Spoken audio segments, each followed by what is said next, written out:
Nós vamos falar, esse é um tema que vou usar uma frase que ficou muito famosa durante um certo tempo, que é os dois livros de Deus. Por quê? Você vai perceber que o Salmo vai falar sobre duas coisas que a princípio julgamos distintas, diferentes, e às vezes alguns acham até opostas, mas Deus escreveu nessas duas coisas, ou nesses que alguém resolveu chamar de dois livros, né? Acompanhe comigo. Os céus manifestam a glória de Deus, e o firmamento anuncia a obra das suas mãos. Um dia faz declaração a outro dia, e uma noite mostra sabedoria a outra noite. Sem linguagem, sem fala, ouvem-se as suas vozes em toda a extensão da terra, e as suas palavras até o fim do mundo. Neles pôs uma tenda para o sol, que é qual noivo que sai do seu tálamo e se alegra como um herói a correr o seu caminho. A sua saída é desde uma extremidade dos céus, e o seu curso até a outra extremidade deles, e nada se furta ao seu calor. A lei do Senhor é perfeita e refrigera a alma. O testemunho do Senhor é fiel e dá sabedoria aos simples. Os preceitos do Senhor são retos e alegram o coração. O mandamento do Senhor é puro e alumia os olhos. O temor do Senhor é limpo e permanece eternamente. Os juízos do Senhor são verdadeiros e justos juntamente. Mais desejáveis são do que o ouro, sim, do que muito ouro fino, e mais doces do que o mel e o licor dos favos. Também por eles é admoestado o teu servo, e em os guardar a grande recompensa.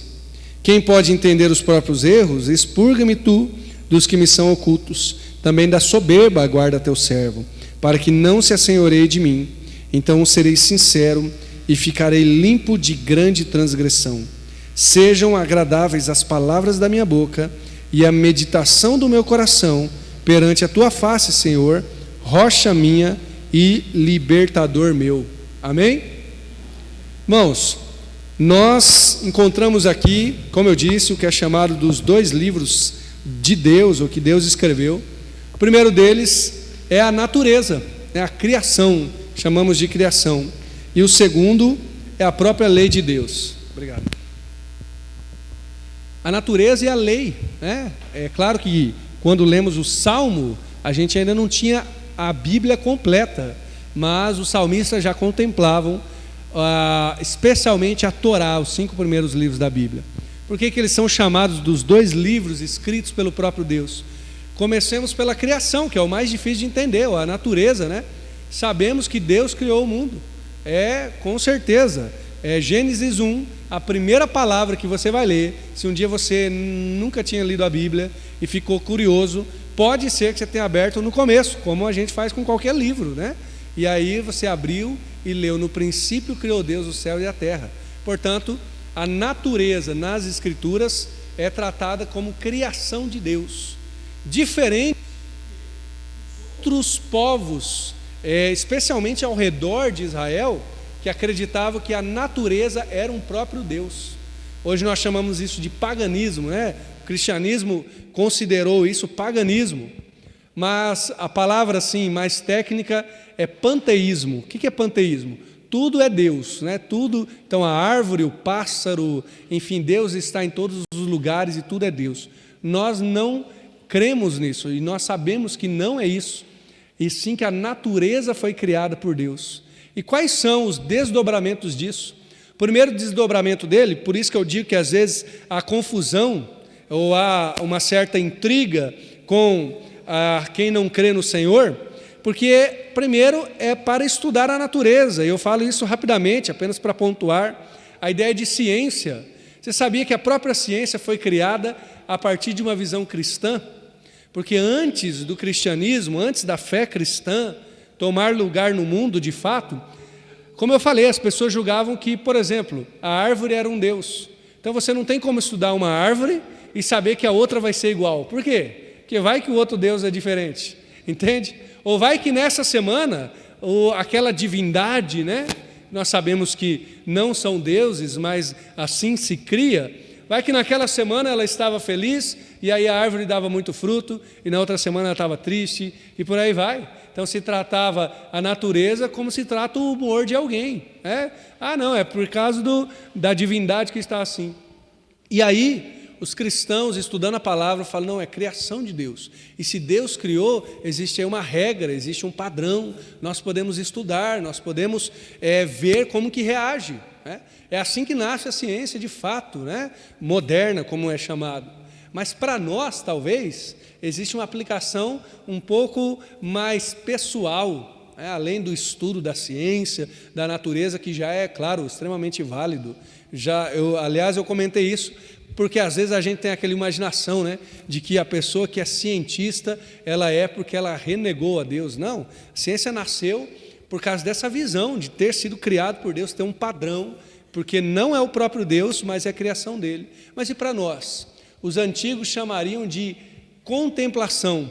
É claro que é diferente de uma religião mística, que fica adorando propriamente a natureza, mas a contemplação é o que ele faz aqui. Os céus manifestam a glória de Deus. Irmãos, nós temos oportunidade de em todo o tempo glorificar a Deus. Em todo o tempo. Não, mas eu estou só aqui em casa, Você tendo a natureza ao seu redor. Se você, não, mas eu moro num lugar feio. Talvez você mora num lugar de não muita natureza, Onde eu moro só tem prédio, não tem nem natureza. Mas os céus já manifestam a glória de Deus.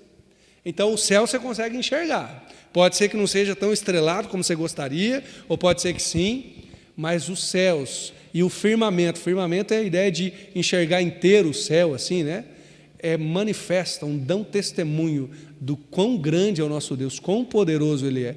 É verdade que só um crente pode enxergar isso, Só um cristão que confessa o Senhor pode enxergar isso, porque o não cristão olha e acha que é obra do nada, mas nós olhamos com a contemplação ao Senhor. Louvado seja o nome do Senhor por tudo aquilo que Ele criou. Romanos capítulo 1 vai usar esse mesmo tema, de certa forma ao inverso, para os ímpios, porque vai dizer que os atributos invisíveis de Deus se manifestam pela obra criada. E aí por que eu digo ao inverso? Porque ninguém vai ter desculpa de dizer, não, mas eu não tive nenhuma fagulha da revelação de Deus. Não, nós estamos aqui nesse primeiro livro. Os céus, você já viu o céu alguma vez? Você já viu a natureza, a criação de Deus? Então você já viu algo testemunhando do grande Deus. Certa vez, um pintor, acho que eu já até compartilhei esse testemunho aqui, ouvi do pastor Gênesis contando, um pintor na Rússia, certa vez, a Rússia na época da União Soviética, muito fechada, não podia entrar o cristianismo, a fé cristã, e eles eram educados no ateísmo, do mais bruto possível. Então ele cresceu ouvindo que não existia Deus, que era uma bobeira. E aí, claro que ele não tinha Bíblia, ele não conhecia de fato sobre Jesus. Mas certa vez, pintando um quadro, ele era um grande artista, ele começou a olhar para a mão dele, que pintava aqueles quadros tão bonitos, e numa certa reflexão, claro que Deus trabalha nos corações, ele chegou a conclusão de que a mão dele não poderia criar uma beleza daquela que eram os quadros, que imagina, ele de certa forma devia ser muito bom. Então ele chegou à conclusão que existia alguém maior do que ele para que ele conseguisse pintar um quadro de tanta beleza. Agora, se um quadro que ele mesmo pintou manifestou para ele a glória de Deus, ou que há um Deus, imagine a criação do Senhor, imagine os céus, o firmamento. Nós podemos olhar para tudo isso e fazer como o salmista fez aqui. O que ele fez? Uma poesia, Ele fala sobre o céu colocou que é uma tenda para o sol, como um noivo. Ele está fazendo uma poesia sobre o nascer e o pôr do sol. É apenas uma forma de usar os recursos da natureza para contemplar a glória de Deus. Você e eu somos convidados a isso, irmãos. E eu acho que ainda mais hoje em dia. Talvez há 50 anos atrás o convite estava aí, permanente, mas a gente, quem sabe, era mais fácil de ouvir. Hoje em dia nós não temos apenas grandes construções, mas nós temos grandes distrações, Os eletrônicos, as imagens, a vida corrida, parece que não dá tempo de parar e contemplar a natureza, não dá tempo de parar e respirar e dizer, isso tudo foi o Senhor quem fez.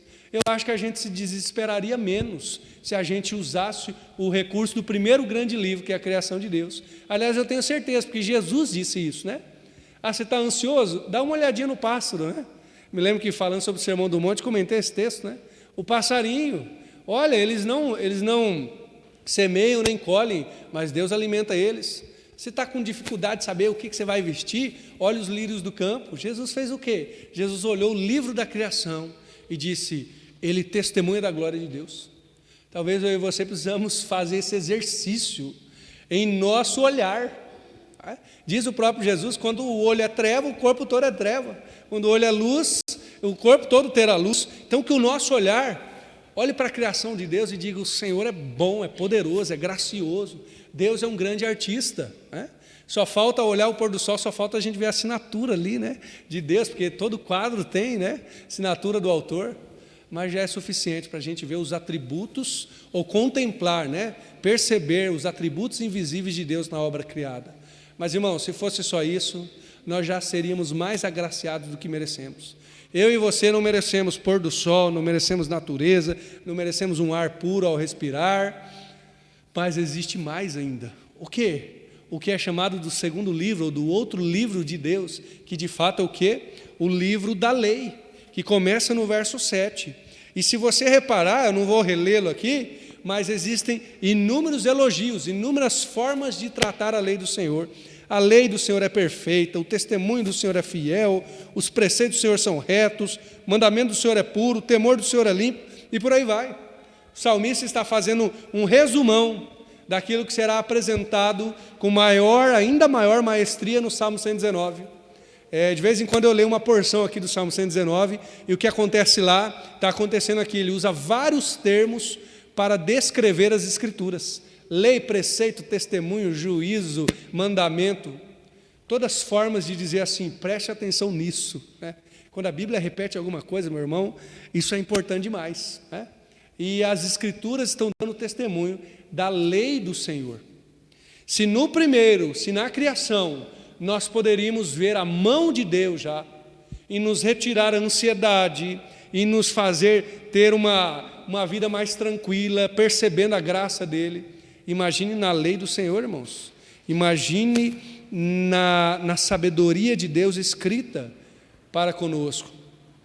Às vezes nós não vivemos, ou às vezes nós não conhecemos aquilo que poderíamos conhecer, porque nós não estamos olhando diretamente para a lei do Senhor. Parece que há no salmista um desejo, como ele diz no verso 10, é mais desejável do que o ouro, mais do que o ouro fino, e aliás é mais doce do que o mel e do que o licor dos favos. A lei do Senhor, eu aponto algumas coisas apenas, ela é aqui sabedoria para a vida toda. Tiago capítulo 1 fala, se alguém está com falta de sabedoria, faz o quê?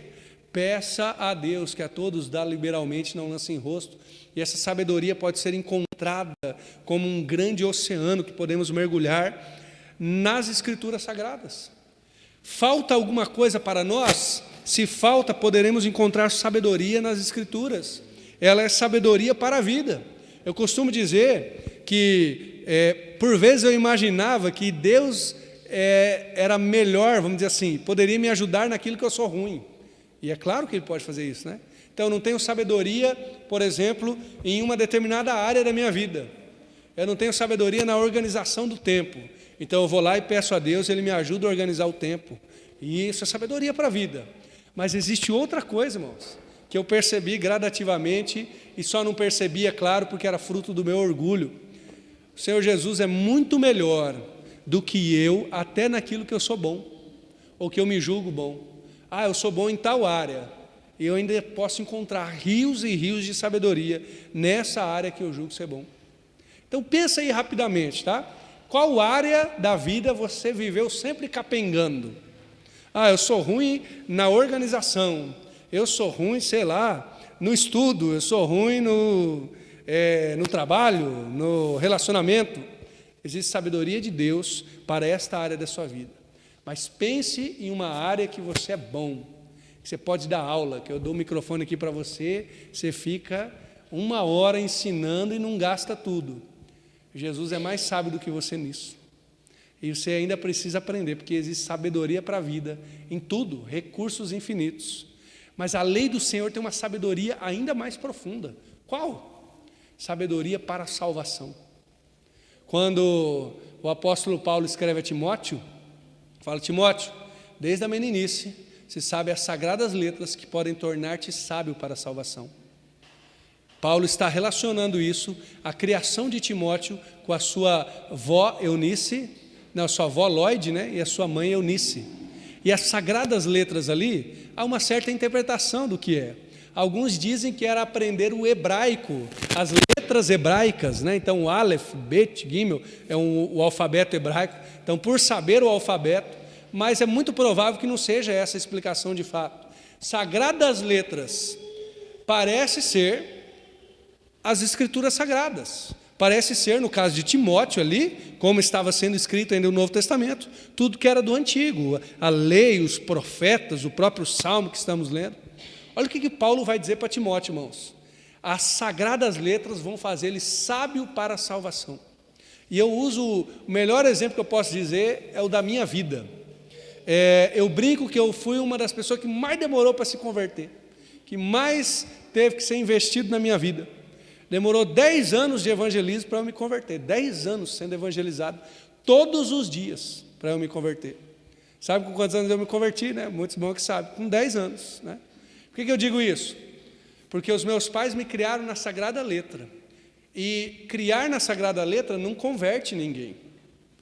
Não há como obrigar alguém a se converter. Mas na hora em que nós nos convertemos, tem algumas informações que a gente precisa saber. Por exemplo, que nós somos pecadores, que só Jesus pode salvar, que a salvação só vem pela morte de Jesus na cruz do Calvário, não há nenhum outro meio. O que é isso? Sagradas letras. E aí estava lá no meu coração, e essas sagradas letras me tornaram sábio para a salvação. Quando o Senhor quis fazer, Ele fez já tendo lá tudo, vamos dizer, os dados baixados, né? Por assim dizer, usar um linguajar atual, estava tudo lá na minha mente e coração. Agora, por que eu estou dando esse exemplo? Porque a lei do Senhor aqui, ela é sabedoria para a salvação. Você precisa saber das Escrituras para ser salvo, ainda que você saiba só um pouquinho, mas saber que só Jesus salva e que você é pecador, pelo menos isso. Irmãos, então a lei do Senhor não dá sabedoria só para a vida, dá sabedoria para a salvação. E aí eu já emendo com outra coisa que está conectada à salvação. O que é? A santidade. Não tem como a gente ser santo se a gente não guardar as Escrituras. O verso 11 fala: por eles, ou seja, os preceitos do Senhor, é admoestado o seu servo em os guardar a grande recompensa. O verso 12 ainda parece que vai mais profundo, né? Quem pode entender os próprios erros? Expurga-me tudo os que me são ocultos. Salmo 119, 11, talvez seja o texto mais lembrado sobre isso, né? Escondi a tua palavra no meu coração para não pecar contra ti. Você quer vencer o pecado? A sabedoria das Escrituras para a salvação também é a sabedoria das Escrituras para a santificação. É só com a palavra de Deus no seu coração, calando fundo. Mas eu não consigo, vai lá, estuda. Mas eu leio um versículo e já não entendo, então fica naquele. Passa para o outro só depois que você entender. E Deus vai prover sabedoria àquele que busca, àquele que deseja, àquele que tem fome e sede. Essa é a ideia. É assim que nós buscaremos a santificação. D.L. Moody, um grande evangelista, diz que escreveu na capa da sua Bíblia, né? Ou este livro me afastará do pecado, ou o pecado me afastará deste livro. Sabedoria para a santificação só pode vir das Escrituras Sagradas. Sabe por quê, irmãos? Porque senão vira moralismo. Bom, eu particularmente não tenho tanto costume de ficar comparando com outras religiões, ou até mesmo outras seitas e tal, mas eu acho que é um bom exemplo para a gente dar sobre moralismo. Algumas seitas colocam coisas tão externas para a santificação, tão externas, que não tem nada nas Escrituras, né? Você pode pensar em vários exemplos, não vou dar nenhum exemplo aqui, mas só as Escrituras leem o coração, só as Escrituras podem trazer sabedoria para a santificação de verdade. É claro que a santificação tem um quê externo, tem um comportamento, tem um jeito de viver, mas só seremos sábios para não cair em uma falsa santidade através das Escrituras. E para finalizar, irmãos, eu falei dos 2 livros, então o que resta agora? Resta o último verso, né? Que está no verso 14. Sejam agradáveis as palavras da minha boca e a meditação do meu coração perante a sua face, Senhor, rocha minha e libertador meu. O que há aí, então? Diante do livro da criação e o livro da lei, tem o meu coração. Diante deles tem o meu coração. O ímpio e o justo estão diante dos mesmos 2 livros. Talvez você já tenha ido na casa de um grande ímpio, chegou lá, a Bíblia estava aberta. Fala, pai, mas a Bíblia está aberta? Ele só não lê, ou se lê não aplica ao coração. Todos temos a criação de Deus para testemunhar da glória dele. Repito, por isso seremos indesculpáveis, se não nos arrependermos. Mas agora quem observa tudo isso, com o coração rendido, ele glorifica a Deus. Ele consegue perceber que tudo isso é obra do Senhor. Por isso, ele ora pela boca dele e pelo coração, que as palavras da minha boca, que a meditação do meu coração sejam sempre agradáveis. Qual é o resultado de quem vê a criação de Deus como obra dele, que testifica da glória dele? Qual é o resultado de quem lê a Bíblia para salvação, para santificação, para sabedoria, para a vida? Qual que é o resultado? O desejo de agradar a Deus. Está dando certo ou não a minha caminhada com Deus? Bom, peça que o Espírito faça esse diagnóstico no seu coração.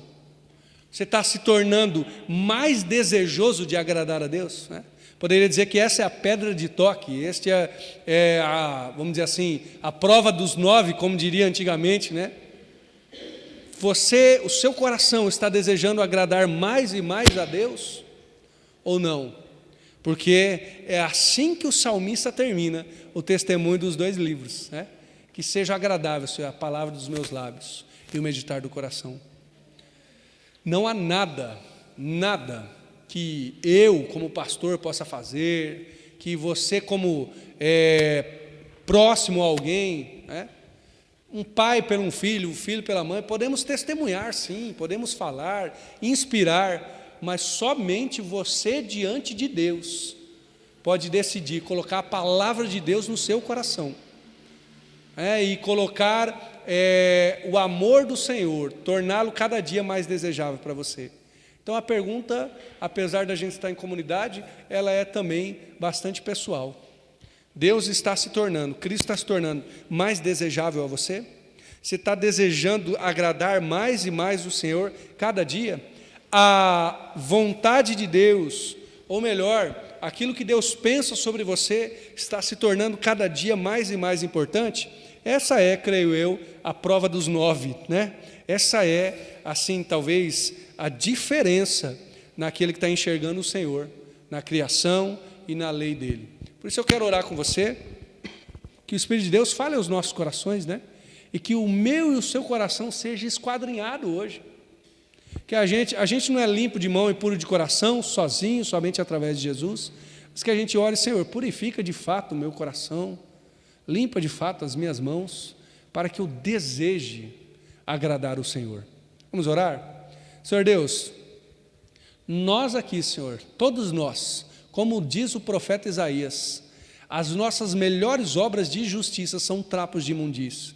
Então nós não entramos na Tua presença como quem entra achando que pode, que é bom, que com as obras humanas poderá comprar ou agradar o Senhor, não. Mas nós desejamos entrar como a oração do salmista no final desse salmo. Ah, Senhor, que sejam agradáveis, Pai. Não estamos dizendo que são, Pai. Não queremos ser arrogantes e dizer, olha, tudo que a gente pensa é bom, tudo que a gente fala é bom. Mas nós estamos desejando orar como o salmista ora, Senhor, por favor, que sejam agradáveis, Pai, as palavras que saiam da minha boca, que possam ser ouvidas na Tua presença sem problema nenhum. Mesmo as palavras que eu falo no balbuciar comigo mesmo, ou claro, com os meus irmãos, com os meus amigos, mas Senhor, também, ainda mais, o meditar do meu coração, possa ser o meditar de um coração sábio, humilde na Tua presença, Senhor. Esse é o nosso pedido, Deus, que seja agradável, Senhor, tudo que for produzido pelo nosso coração e pelos nossos lábios. Sabemos, Deus, que somente através de Cristo podemos ser justos, em Cristo somos santificados, mas nesse processo também há esse ardor, esse desejo, essa fome e sede que o Senhor brota em nós, Pai. Deus, perdoa os nossos pecados e nos ajuda a alinhar o nosso olhar, a Tua palavra, a Tua vontade, com o Teu Santo Espírito, Senhor. Que ao sairmos daqui, ao contemplarmos o céu, possamos olhar que Ele manifesta a glória de Deus. Senhor, qualquer coisa da Sua criação, e que possamos meditar e nos deleitar na Tua palavra diariamente, Deus. Oramos gratos ao Senhor, no nome de Jesus. Amém.